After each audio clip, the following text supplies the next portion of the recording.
Hello, everyone. This is Rob Golfi with Remax, the Golfi Team. Welcome to the Golfi Real Estate Show, Niagara Edition, with host Tim Dennis. And we are into, another week where people are talking about, the housing industry, there's political stuff that we don't want to get into today about that. But, the term housing, buying houses, selling houses, it's been in the news constantly. And what kind of a mood are people in right now in your business and the people who are coming to you for your... So right now, buyers are a little bit, the inventory's picking up out there, I'll tell you. Now, and it's still, the sellers are getting, sellers are frustrated and irritable because they need, the ones that need to sell and it's not selling, and it's frustrating. And some deals aren't closing right now. So it's a lot of hand holding right now, and it's tough.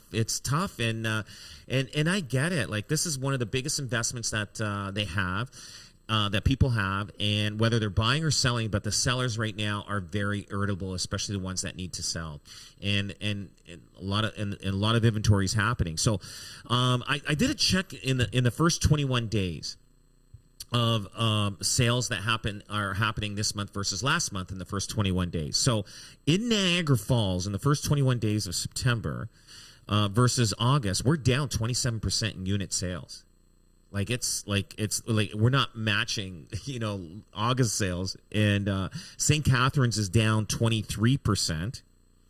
And believe it or not, Welland, in the first 21 days of September versus the first 21 days of August, we're down 46% in Welland. And so the buyers are kind of sitting around, I'm not sure, waiting to see what's going to happen in the marketplace. Maybe they're not finding what they're looking for. It's hard to tell. You don't... Isn't it a lot, though, Rob, that people are just listening to what's going on in the news and interest rates, this, that, and the other thing, and thinking, I'm going to sit and wait it out? Are you getting that from people? They're going to sit and wait, but sometimes you just don't know what the good month is to buy or the good month is to sell, and it's hard. Just right now, we're just in a kind of a no man's zone where just people are just waiting and seeing what's going to happen. And I don't know what people are waiting for. If you're buying a house to move into for your family, I don't think you shouldn't need to wait.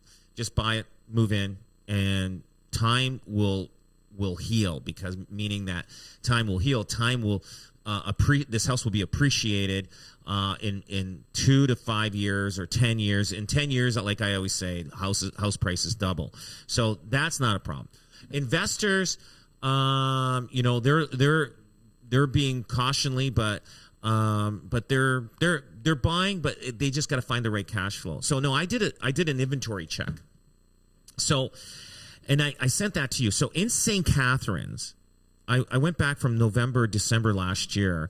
So months of inventory. So when I talk about months of inventory, it's saying basically if we stopped listing houses today, that's how much months of inventory we have. So like in November of last year, we had 4.2 months of inventory of real estate, so that we could supply. So in 4 months, we would be out of inventory.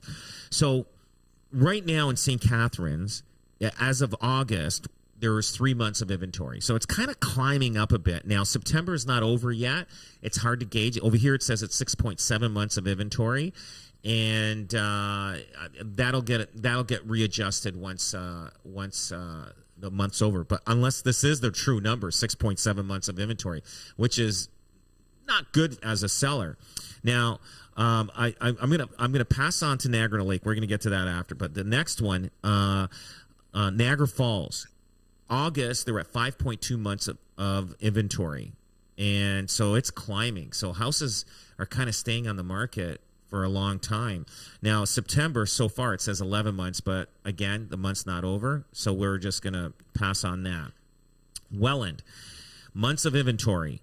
August, it was 3.5 months of inventory. And November, December of last year, we were at 5 months of inventory to 6 months of inventory in December. So it's starting to climb because from February right till end of July, we're at 2.5 months of inventory. Now we're climbing back up to 3.5 months plus. So we'll see what happens after. Now, the one thing I want to talk about, which I think is really scary, is Niagara on the Lake.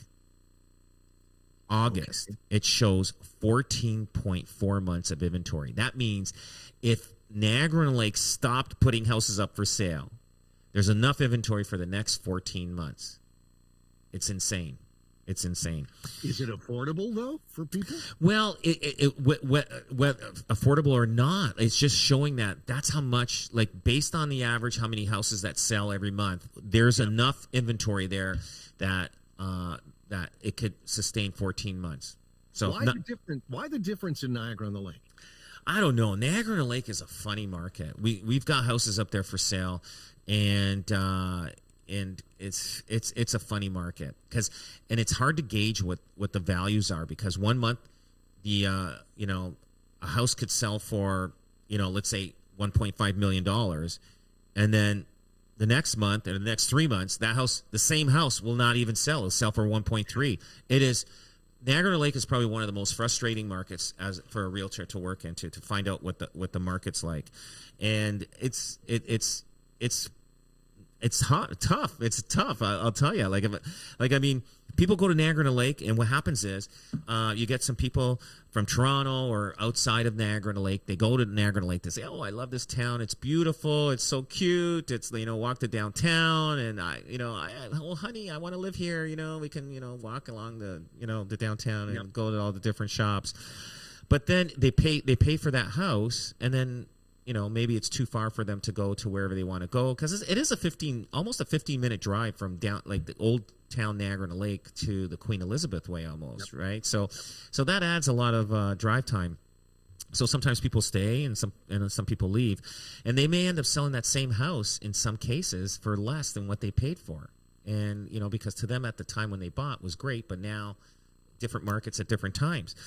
But as we're finding out, now, there was a thing in the paper. It says, and this is it says more investors are snapping up homes, and 40% of them are using cash, and I believe that. There's a lot of opportunities out there that's happening, and I'm going to give you one scenario. Now, there's a condo building that is in Stony Creek. It's finished. People are just buying. Are getting possession right now, this month and next month, to move into it. Yep. But what's happening is these people bought this condo probably 4 years ago, 3-4 years ago, when the interest rates were like 1.5%, and now they're taking possession, and some of them can't afford it. They need to unload it before they actually go on title. So they're doing a lot of them are being in assignment deals. So they're on MLS. So I saw there was 30 of these condos. It's a low-rise building, 6-story, I think, six-story building or 7-story building, low-rise. 30 condos for sale in there. There's probably a lot more. There's that are even hit the MLS system. And this is the opportunity for a homeowner that wants to buy a condo, live in a nice building. This is a beautiful building, I'll tell you. It's a gorgeous building. It's just, times have changed for the buyers. But this is an opportunity to go in there, and I'm not saying to take advantage, but kind of yes, a little bit. But you can go in there and probably make a good deal. Like, these people bought these condos 3-4 years ago at the prices from 3-4 years ago. And a lot of these guys will probably sell it for what they paid for it, or even less. Opportunity is there for not only just somebody wanting to move in and own a condo, but also for investors that want to buy and move into. It's a great building. Opportunities there. It's on at the corner of the North Service Road and Fruitland Road. Beautiful building. I'm just showing you. This is just one part of what's happening, of people taking possession of condo buildings that are going up. In Toronto, it's happening all over the place, everywhere. Where the building now is It's ready to move in, for people to move in. A lot of them are trying to unload, and they can't because there's too many for sale. But the opportunity's there. So the one thing is, you go in. If there's 30 for sale in this building right now, go in, put 30 low offers. Somebody's going to say yes to them. One or two of them will say yes. So there's opportunities there for somebody that wants to move into a condo in Stony Creek. Now, I checked Niagara. There's nothing right now that people are moving into that a condo development's finished and they're ready to move into that have a lot of condos for sale. But I did see that there's some buildings, they do have a lot of condos for sale. So there's opportunity there. The more there is for sale in a building, the better for the buyer. Now, I'm not saying that the market is going down, but the market has shifted and changed, and we're kind of on a different scale. So those are the condos. That's a buyer's market in a condo building when there's lots for sale. And but yeah, it's tough. And I know Toronto. There was headline news that the market is taking a bit of a nosedive in Toronto. Niagara, it's hanging on, but it's taken longer to sell a house, and we just got to be patient. Is this happening on the East Coast? Is this happening in St. John and Halifax and Vancouver and Kelowna? This is happening everywhere, or is this an Ontario thing? I think it's in Ontario. Like, I mean, we've built a lot for a long time, and we've got the biggest population of all of Canada in Ontario. And I think that with the interest rate change, I think it is happening in different areas, but they didn't build as much as we did probably. People are moving out to Calgary because it's cheaper. So yeah. I'm sure they're doing a little bit of a boom. They were in a recession for the longest time. East Coast, wow. If you sell $1 million house here in Ontario and go to the East Coast, you can get the same house or bigger for probably less than half the price. That's not a bad deal if you want to relocate your family. But what's that? Sorry? There's the problem. You may not want to relocate your family. The deals are good, but do you want to go? Exactly. If you grow up and you spend most of your adult life in wherever city you're living in Ontario, to pick up and move, it's tough. Unless you originally came from there, you were born and raised there, and you moved to Ontario, now you want to move back. Yes, I see a lot of people doing that. They're moving to where they originally grew up in. A lot of people that are retiring, they're moving where their kids are because of the grandkids. We just have a family right now. They're moving to Windsor because their kids live in Windsor and they have grandchildren and they want to be there all the time to see their grandchildren. So we're seeing a lot of relocations now that I think I've ever seen in my 25 years in this business.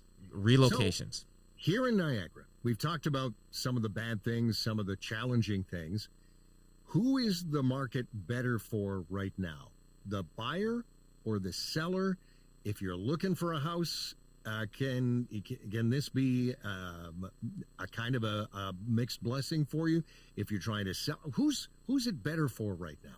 Right now, it's good for the buyer right now. But what I'm going to say, though, if you're a seller, you want to sell your house, you price your house right on what the value of the house is, like what the market value is.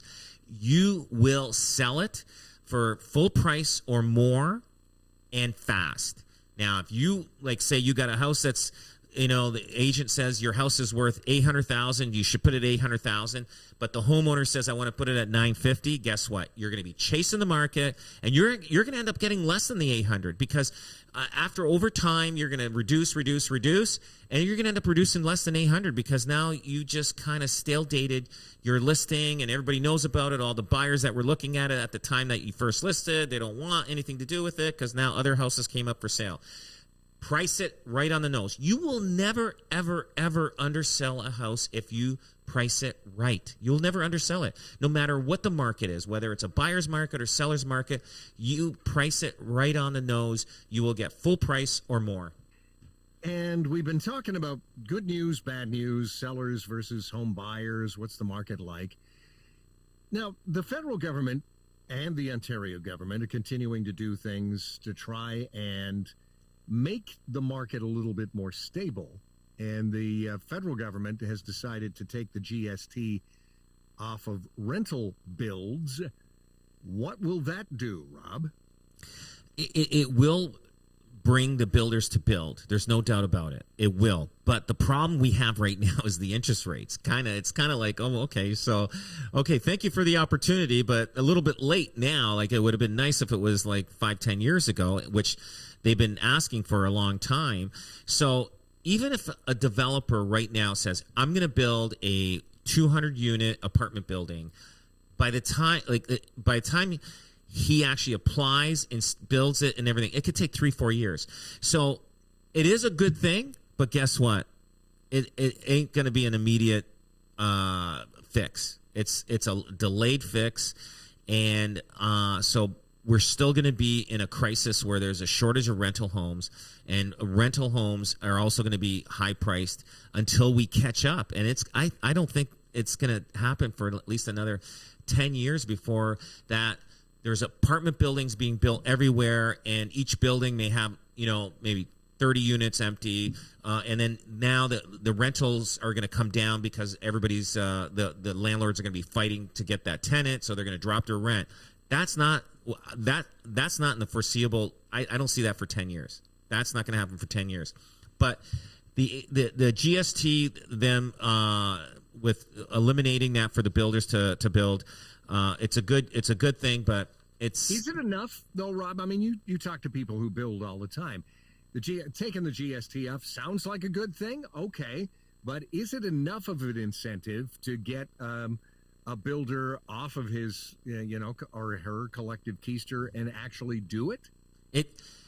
So let's just say we were able to build a building within 2 years, right? Okay. Today we dig. It's going to be finished in 2 years. Yep. That landlord, that builder, he's going to rent out that complex, whatever the market rent is. The rents aren't going to come down, not for a long time, because there's still a shortage of rental apartments. So it's going to be a while. Like they're going to get the market rent. So right now, the opportunity, whoever can get these buildings up fast is good for the landlord, because he's going to get high rents for them. And until there's an abundance of them, and I don't see that for a long time. So I do feel that it's not going to change the sky high rents that are happening out there. It's not. So you've got a city like Calgary, all right? So my mom's old hometown, talking about doing something about it, because every level of government says they're going to do something about it. And Calgary says they're going to, and I'm quoting from them here, increase the supply of housing, support affordable housing, help the city's housing subsidies, ensure diverse types of housing. It's all sounds really good, but it's all just a bunch of words. What are they doing in Calgary that other people were watching? Oh yeah, so they're fast tracking this. So they're allowing the strategy aims to address worsening. They got a crisis there, and they have approved the housing strategy that is fulsome. It's what do they put over here? They put down the zoning recommendations. They're changing zonings, and they're fast tracking to have laneway housing. Everything they want to move fast on this in Calgary, and they're looking to change zonings for builders and for people to build and to get things going. They want to do 3,000 new affordable housing units annually and 1,000 more market homes that are currently built every year. So I think they realize they got to do something, and council is saying, let's get this thing going. Let's not screw things up. And what I find here in Ontario, the municipalities are dragging their feet. They're, like what was it in the first quarter of this year or second quarter? There was only 17 permits to build houses that was in Niagara Falls. I think we talked about. Yep. Like Tim, there's you can't you're not growing if you're only doing that many. So I think the city and there's too much bureaucracy going on. Like, you know, you got 10 votes here and you know 10 votes that way, and nobody can make a decision. They got to get rolling on this and do it, and nobody seems to want to get going and change the zonings and stuff like that so people can start building. There's a property that is a little subdivision in Grimsby. There's a 1 acre parcel sitting at the corner of this subdivision. Now, this is how stupid this is. Can I say the word stupid on the air? I guess I can. Sure. I just Why did. not? I just did. So there's 1 acre parcel that you can build probably 5 or 6 homes on, or you can build probably 13 townhouses on. And it's on a corner, and there's a houses beside this parcel on either side. It's a corner. But because there's something to do with the Niagara Escarpment Commission, they don't want it touched. But meanwhile, what happened to that corner? Why can't you do it that corner? Meanwhile, the rest of the property, there's a subdivision built there like 25 or 40 years ago. That's the crap that developers and small builders have to deal with. Is little tiny little parcels that, like, what are you talking about? Niagara Escarpment. It's not even, the Niagara Escarpment is like down the road. Like, it's not even on the escarpment. It's not near the escarpment. And there's 20 houses or 30 houses before you hit the escarpment where this parcel is. That's the crap that builders and small builders have to deal with. So you go to the city, you apply. Oh, sorry, you got to go to Niagara Escarpment Commission. You go to Niagara Escarpment Commission. Oh, sorry, you can't do this because it's you're like 2 miles from the escarpment, and we don't want houses there, even though there's houses all around this little parcel. So that's the stuff that's slowing things down that need to be fixed. There's so many situations like that out there that they can increase the amount of housing. But because nobody wants to change the laws or the rules or the zoning, it just sits there. Eventually, this corner lot will end up getting it because, as we can see, but when it is allowed, it's going to be too late. They're going to say, well, we need it done now. Well, too late. Well, we're going to wait till 3 years to build on there. But thanks for the rezoning, but you had the chance 5 years ago, and you didn't want to do it. But out in Calgary, one of the things that they wanted to do with these new laws that they're trying to pass is rezone everything so that it allows for higher density housing, like more duplexes and more row houses in areas where it was never allowed before. We've talked about doing that here in Niagara. What is that doing for your business? Whereas a street that used to have 6 houses on it, if they change a lot of the bylaws, you could have 12, 13, 15 houses on that street. What's that going to do for your business? You know what? It's the same. It increases, but you get these properties where you have 80-foot, 100-foot lots, and you can divide them up into 2. Yep. But here's the problem now that's difficult, which was happening before, which was becoming difficult, but now they're allowing it. But guess what? It's too expensive. The housing is too expensive. So you can buy this 100-foot wide lot, and you probably can put, let's say it's a 105-foot wide lot, 105 feet wide. You could put 33-foot wide lots on there, right? You can do it now easily, and but they're too expensive. Like, to buy that house and you want to tear down the house and build three houses on there, it's too expensive now because the value of real estate's gone up. So you buy there's a small little bungalow built in the 50s, and it's kind of not doing too good. It should be torn down.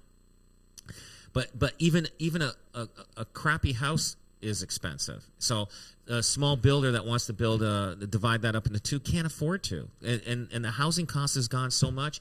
The cost of building material has gone up so much, and it's just tough. It's tough. So now these people with these large lots they're just gonna stay now. But I'll tell you, 5 years ago, people were buying them, trying to subdivide them, and build 2 houses on there. It was achievable and doable, but now it's becoming more difficult, and you're not seeing as many purchases of old houses that could be torn down and divide up the lot. I mean, unless you got, and the only people who are doing it are the rich people that have wealth. I mean, they don't care.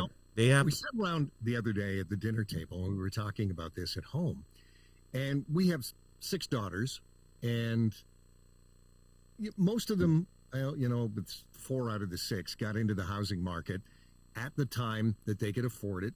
They were able to buy small houses, get into the market, get their toe in the market. And then my grandson, who's 16, says to me, well, I want to move out of Ontario. And I said, well, why do you want to move out of Ontario? He said, because I'm never going to be able to afford a home here. And at 16, he's already feeling that way. And there was a story this week about how a lot of Gen Zers are just saying, I don't know whether I'm ever going to be able to own a home. So for somebody in the real estate business, that's got to be a little chilling. How do you counteract that as a real estate agent? How do you talk to people and say, yeah, you will be able to afford eventually? You will, and you got to have some creative financing now. You got to talk to people. So now, if you're a young person, and you like years ago when I was young, I would go to seminars how to buy real estate for investment. Well, now you need to have courses how to buy real estate to be your own personal resident instead of investment, and that's where the courses have to be. How do you get to buy a house where you don't have that much money and you can afford the mortgage, which is tough, and move into it and have it as your personal residence? That's what we need courses on. Like there's tons of courses in seminars on investment, but we need the household person to afford. And it is frustrating. And sometimes some people will look at it and feel that it's virtually impossible. So they take it out of their mind. They don't even think about it anymore because it'll drive them crazy. So if they don't think about it, then life is a little easier than them feeling that there's a failure in them owning a property. I'm just saying to people, do not give up. There's ways and there's opportunities. Like I'll tell you, the best thing for a buyer, first time buyer, is knock on doors and say, listen, I'm a first-time buyer, and the best ones to go after are the old neighborhoods where the sellers are almost retired. Sometimes you can work out something like a vendor take-back mortgage, or you can work something like that. There's so many opportunities out there. It's just that they don't know how to approach it. But if you go knock on an elderly door, they want to help young people. They don't need all that money. They're going into retirement, and just say, hey, listen, I'll be paying you interest on your house, and if I don't pay, you get the house back. And one of the things the government has to do, right, Rob, is to start helping young people come up with different ideas, like easing up the loan repayment for students for student debt, because there was a study out this week that said student debt is one of the things that's holding people back from buying a home. Absolutely. And I don't get that. Like I was fortunate enough that my parents helped paid for my college, but as soon as you graduate, I mean they want principal and interest like right away, like I think within 6 months, and sometimes it takes a long time to find a job in your field. And a lot of these kids that are graduating, they are in like part-time jobs still or whatever, and all of a sudden now they're faced and having to pay these big loans with the student loans that they have. It's tough. And they got student loans, they got car loans, then they got rent, and then they've got whatever else they got, credit cards. They got have mercy on these people. Like the government. Like, okay, you helped us out get the education. Thank you, but can you give me a little bit of a break to start paying this back and work something out? That's the tough thing about that's happening with graduates today. And we talked endlessly in radio, on my regular radio show, and talking about AI. It comes up in like every subject now. is it invading the real estate business? Are there AI real estate experts, Rob? There's actually ChatGPT has a real estate link to it where you could use it for realtors. And I do use it. So I use AI, artificial intelligence, to help me write stuff. We use AI for a lot of stuff online. So sometimes, we have other websites, and that is online, that you think you're talking to a person, you're actually talking to a robot. Mm-hmm. And it's going to be more and more. But now the $1 million listing, Frederick Eklund, that I launched this. It's an AI for real estate experts. I don't think it'll ever replace the realtor, but I think the AI will help sharpen when you're looking into buying real estate. But on the other end, the realtor has to put more information on the listing for the AI to help with the buyer. But yeah, I think we're headed that direction. And if you don't embrace it, you'll fall behind.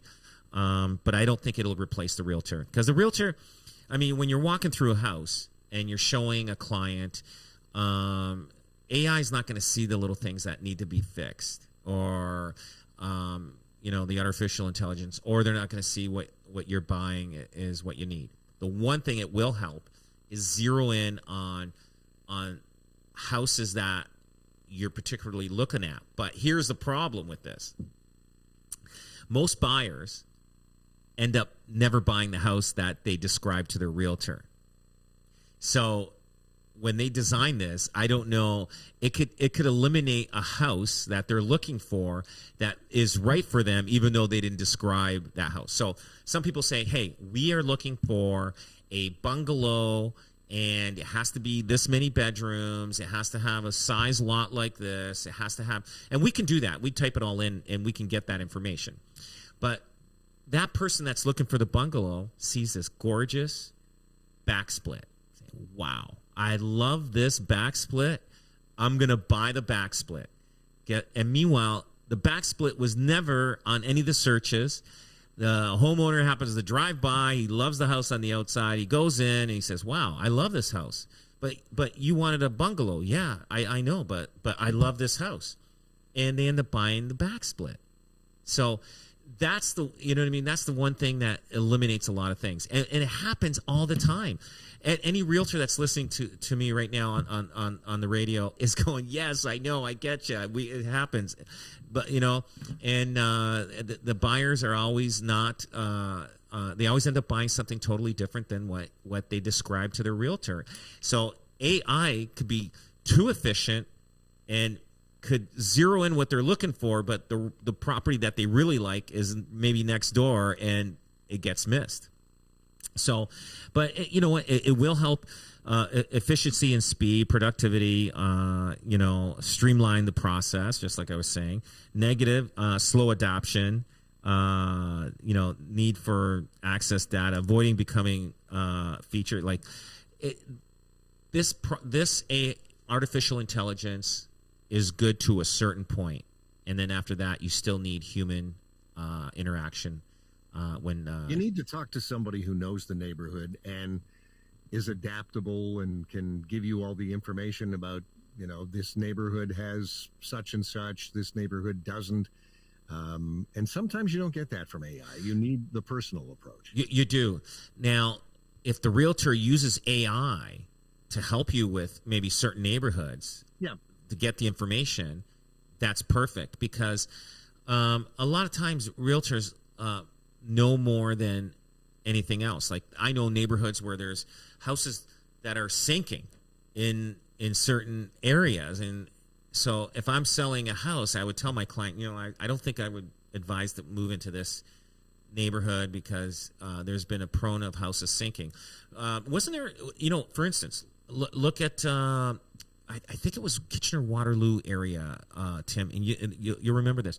Didn't they build a subdivision on an old dump site at one time? That rings a bell, yes. We're talking, this is 20 plus years ago, maybe even more. and they built, and because they noticed it was sinking, and they had problems with that. Like, and who know, and they probably didn't even know there was a dump site there, because I mean, obviously they piled dirt and dirt and dirt. So when you're digging, you're still digging dirt, but below that dirt is a landfill site, and but they had I got to look into it. But I think this is. You don't even have to go that far for an example. I mean, look what happened across the river. Oh yeah, with Love Canal years ago.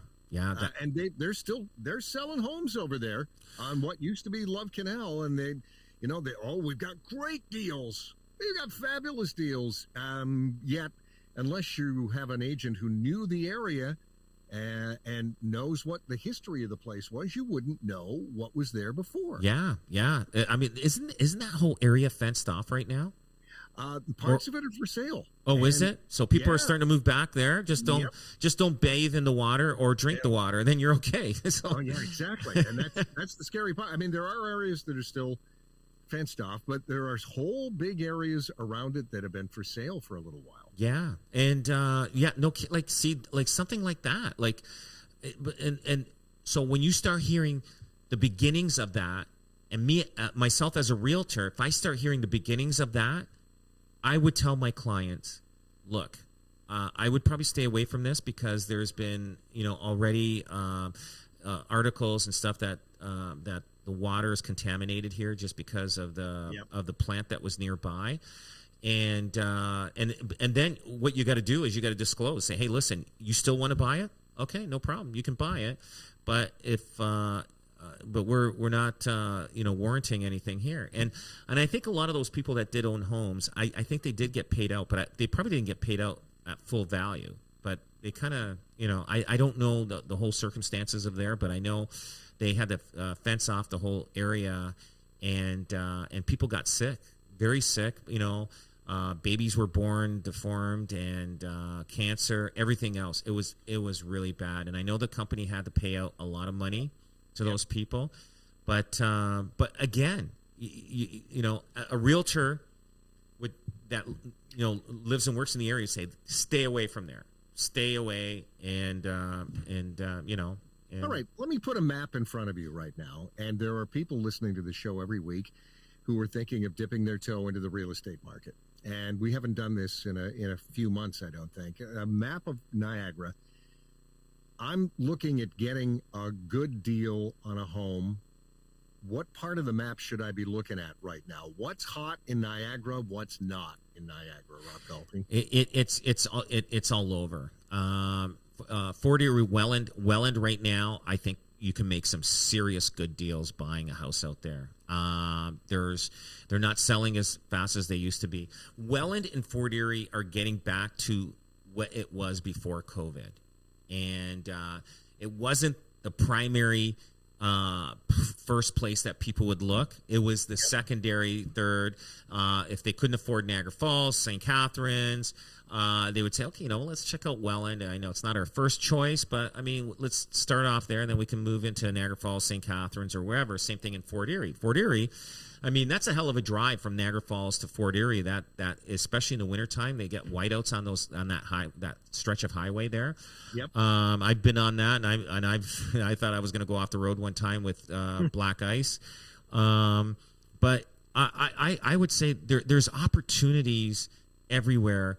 It's just you got to go in and just hammer hard. You got to work hard at making deals, and see what you can do. The best way to do is to call your realtor. Call us. Say, I want to look at houses that have been on the market for over 200 days on the market. Mm-hmm. Those are the guys that are going to make deals. Those are the ones. They've been on the market. They've been trying to get this number. Nobody's even making an attempt at an offer. Go in with a low offer. They'll deal with you. They will deal with you. Remember the old days, Tim, where it didn't matter what the house was for sale for? The old days, you just submitted an offer. Say, here's my offer. But because we know technology so much, we got so much information online that we don't even attempt to even look at a house because we feel it's overpriced even before we walk in the front door. Take a look at the house. Most people will take the market value of that house even though it's overpriced. You got a house that's listed at $900,000, but the house is worth $800,000. You go in at $780,000, and you work out a price there. They will deal with it because they know the market value, but they're just trying to see if anybody's willing to give them that Well, a lot more. of people were still stuck in September of 2021 when the prices were through the roof, and everybody figures, well, they got it then. Maybe I can get lucky and get that kind of price now. Yet, if you give them something more realistic, they may very well talk to you, right? Absolutely. Like I remember, if you look at back the old days where internet wasn't involved, nobody got insulted you putting a low offer in. They just, okay, let's hammer out a deal and boom, and do it.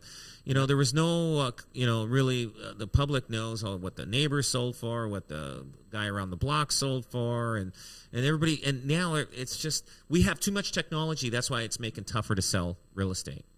And but yeah, but there are deals. There's deals out there.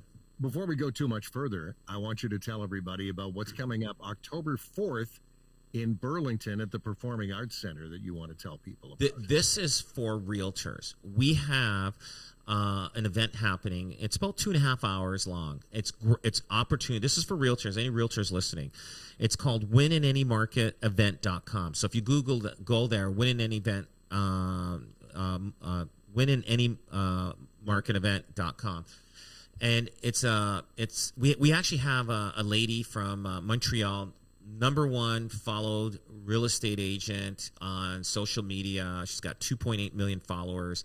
She's going to be speaking. We've got an investor person speaking about how realtors should be investing. This is for realtors.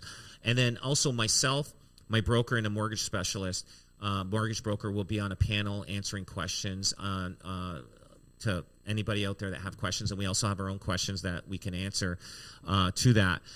This is at the Burlington Performing Arts Center on October 4th. Register online. It's free. We got food and drinks right after that. It's worth it. If you are a realtor and you want to succeed in this market, and this is a tough market, that's why we call it win in any market. This is you have to be there. This is something that we've done 2 other events before, and we've filled up the room, and people love it, and that's why we keep doing it. We're sharing our ideas, sharing how to sell houses, how to get clients, how to make it in this market, because I'll tell you, this is a tough market. If you're thinking about being a realtor, or you are a new realtor, this is the place you got to be. It's just a drive up the Queen Elizabeth Way, spend a morning, and you'll win. Now, you have to register? Just register online. Yeah, just go there. Just register. Go to wininanymarketevent.com. And the one thing is, I'll tell you something, Tim. The one thing I learned about even going into investments and everything, if you want to succeed no matter what it is, whether it's investing in real estate or investing in your career or investing in anything, the one thing you got to do is you got to listen to podcasts, you got to read books, and you got to go to functions and seminars. Those are the key elements of succeeding to increase your what you want to make in your living in making money. That's how you do it. You got to listen to podcasts, go read books, and go to events. And this isn't a free event, and it's going to be an impactful event that I'll tell you that you should register. So again, wininanymarketevent.com. If you want your house sold, you want your house of your dreams, you want to look for it, call the RE/MAX team that's #1 in Canada, the Golfi team, at 905-641-0308, or online, it's just robgolfi.com.